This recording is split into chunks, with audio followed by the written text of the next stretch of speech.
The revolution will not show you pictures of Nixon blowing a bugle and leading a child. It will not give your mouth sex. Welcome everybody to Sala Comunitaria and also to the people who actually came. Whenever we get our crumbs, compared to the one we have right now, that it was kind of like a homemade, you know, made by folks who never made an antenna, but we needed an antenna, and so we made an antenna by any means necessary. Big ups to Diallo. Big ups to Diallo, Moose, Ceton, all the folks who are actually working behind the scenes, who, you know, sometimes don't even get the credit. So that's also happening in this month, May. You know, they are the worker.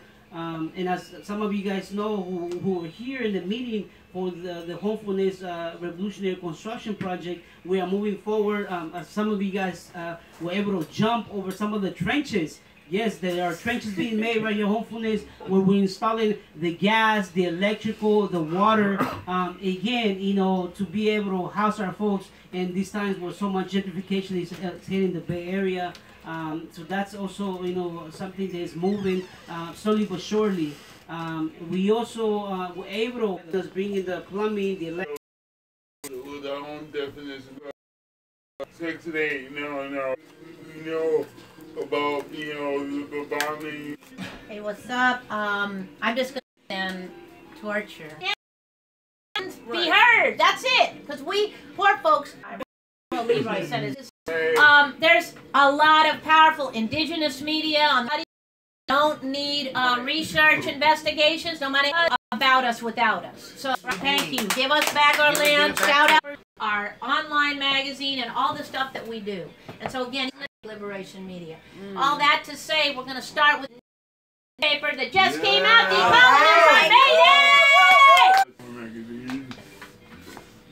And a member of the poor family. And why? Because I had to pick my own self up and save myself.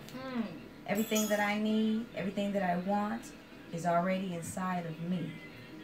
And it's inside of you too. So what I bring to the newsroom is current issues that deal with current events and dealing with poor people. Ashe.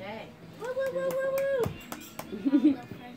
Hey, I'm Juju. It's my first time here at the newsroom. Mama I love Poor Magazine. I love everything about this. Y'all, I'm here because I'm about this. I'm about, you know, it's National Day of the Workers, whatever. The work, what's that, how it goes? Mayday. Mayday. So it's the worker day, right? And so we also need to think about emotional labor here, ladies. Yes. All the labor that we have to do. It's a full-time job trying to deal with PTSD. It's a full-time job. So doing that in us, and I believe that we mentally and collectively have the power.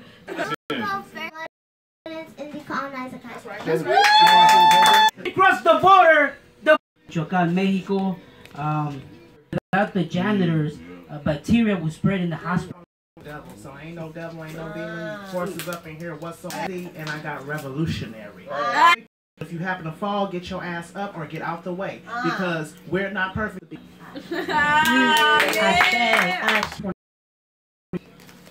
Happy May Day, y'all. Consumer, that patient, service scholars, and I want to say a shout out to all the echo my brother and to all the poverty scholars. The chicken coops, they got us going through that crumb, and then call it the migrante workers out there. So much love on this May Day. Can I get a say? We have the blessing of having a youth scholar in the room, and normally right now we do a quick update on our media, because we do a radio show on KPFA, we do a radio show on Radio Justice LA, what's up, what's up? We do our own Poor People's Liberation Radio, we do a beautiful column every so often in the Bayview. Give a shout out to the Bayview newspaper. Right? We do our own online newspaper, and we do this powerful thing called Decolon News. Decolon News, the school newspaper of Decolonized Academy and the whole world. So our new volume 10 just came out. It's called Black Panther on Black Arthur, and one of the authors, the youth. And instead of just like telling you guys like things like that, and not just like people I wrote a story. I wrote disability curriculum. Shout out to Joyland for Black On. And all proceeds go back to the school and the media. We are blessed to have been in her role. Is we ask who has fresh news in the room. Go ahead with Bilal. Was finally released after the 8 times came up again before parole, and this parole, but a few weeks right after that, or a week right after that, the police been and to change the methods on how people prisoners, because we say any movement that neglects our political prisoners is a sham movement. And I was talking to someone today real quickly about housing, and they said, how does that connect? Herman Bell, before he became a Black Panther, working in some of the historic tenant rights movements and tenant strikes in New York. That's what the connection is. And these people have made the sacrifice, they've been killed, they've been in there over 40 years, they've been denied that they even exist. So these are connections. These people put in the work. We support them. We're glad Herman's out. He's home. He's not going to do any public speaking right now. He wants to respect the victim's family and so forth. And since then, there's been a lot of pressure to dismantle this parole board that was set up by Governor Cuomo. So what we're watching now is the ramifications, because we got Rochelle McGee coming up parole, Chip Fitzgerald, Mutulu Shakur, and these motherfuckers are going to retaliate, which you know they're going to be up to something. So we have to stay vigilant, and we say, what's the call? Free the all! And free the land. Free the people. And most importantly, free your mind, so your ass will follow. Okay, yes. So, yeah, baby, let's give a round of applause to Uncle Bilal. But my question is, are you proposing a story? Yes, a story. All right. And did you want to say any more about the story? Yes, we want to publish a story of the history of the case around Herman Bell. I mean, have some information about that, and the organizing effort, how people come together and get organized. We can, as Miles said in the story, the fool who removed the mountains, we're going to remove those mountains. So that's what we want to talk about. We want to glorify the people's struggle and the people's victories, right? Okay. Any questions for Bilal on this story? Yeah. Hey, Bilal. I just want to know, is there like a parole board or somebody that we can write to and start flooding their office with letters to help support our brothers and sisters that's incarcerated? We're waiting. In California, Mutulu Shakur is coming up for parole. Rochelle McGee, who is the longest held political prisoner in the United States. He's been in prison 50 years. He's the survivor of the Marin County rebellion with Jonathan Jackson. And I think Romaine Chip Fitzgerald, he may be coming up.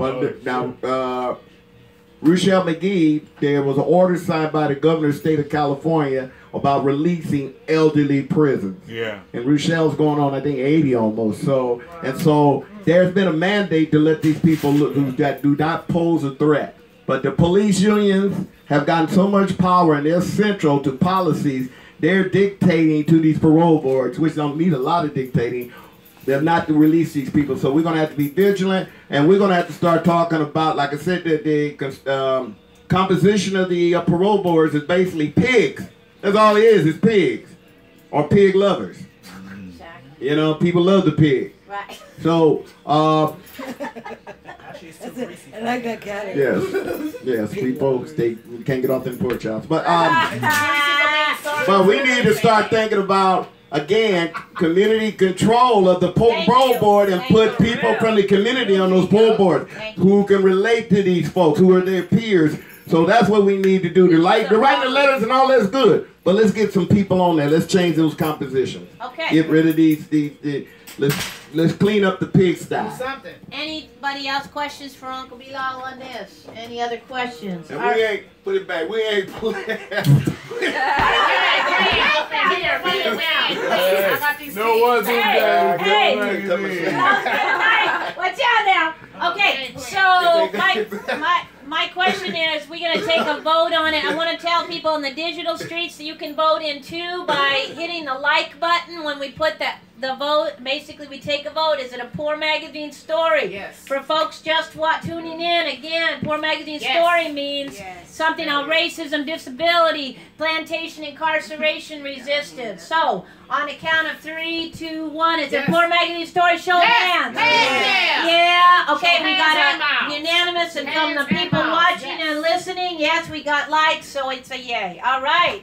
We're going to get a beautiful story from Uncle Bilal on Herman Bell and all these plantation prisoners. Next, Uncle Leroy.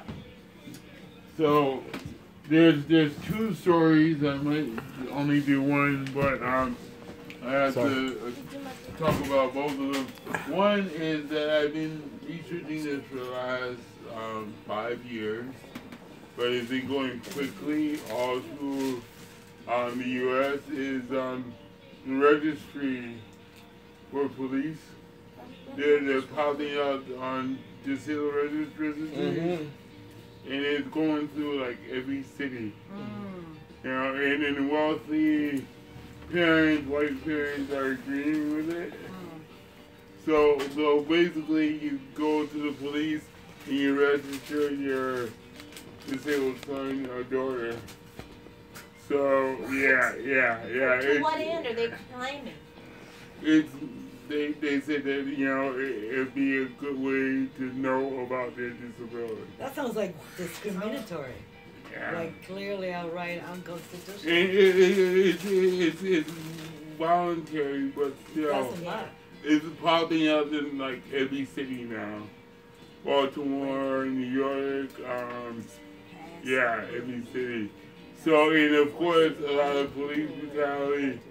Activists are not talking about it, you know, so I want to write a story about it. You know, I've been following it for the last 5 years, but it's been really going strong this year. Any questions for Uncle Leroy on that story? Yeah. So what's the reason behind it? For their stated reason? Stated reason? Yeah. It's like police training, you know. It's like police training. They say that, you know, it'd be good to have a file online for police. So it's like for example, people with autism like to run, you know, so they like to run away. So what the police is saying is like it's good to have their name and picture and their disability on file, so if they see them, they know that the person has a disability. So they don't shoot them, basically? Exactly. Yeah. It's just like, why is the onus on people with disabilities? Right. I think that is a place for some like for health services or something. I don't think that's something that the police should be involved in, especially when they're the ones that are the most misunderstood when it comes to dealing with any human being, black, brown, disabled, children, women. So I just think that they are not the ones to be given this information. I think if the people want to give this information to anybody, I would think that maybe it would be something set up along the lines of folks that deal with like crisis hotline or a school, you know, anything but the police, you know what I mean? Like, yeah. Yeah, and I was asking you the purpose because I believe you probably feel the same. I think it goes against the Americans with Disabilities Act. How we protect disability information in other systems is very high. For example, in the shelter system, you cannot post a reasonable accommodation because it could out a person. So it really, that's given in addition to what my sister is saying here, which we know that's not going to change police behavior, it can actually put people in more peril in terms of being targeted as being exposed. So we know enough about Megan's Law to know what happens for folks that, you know, that have a sex registry and what happens to them in the sense that they cannot access anything without being outed. It sounds really actually dangerous, in addition to not add anything to, you know, the state of police brutality. So. And a breach of confidentiality to an extent also, right? Right. And you want any response to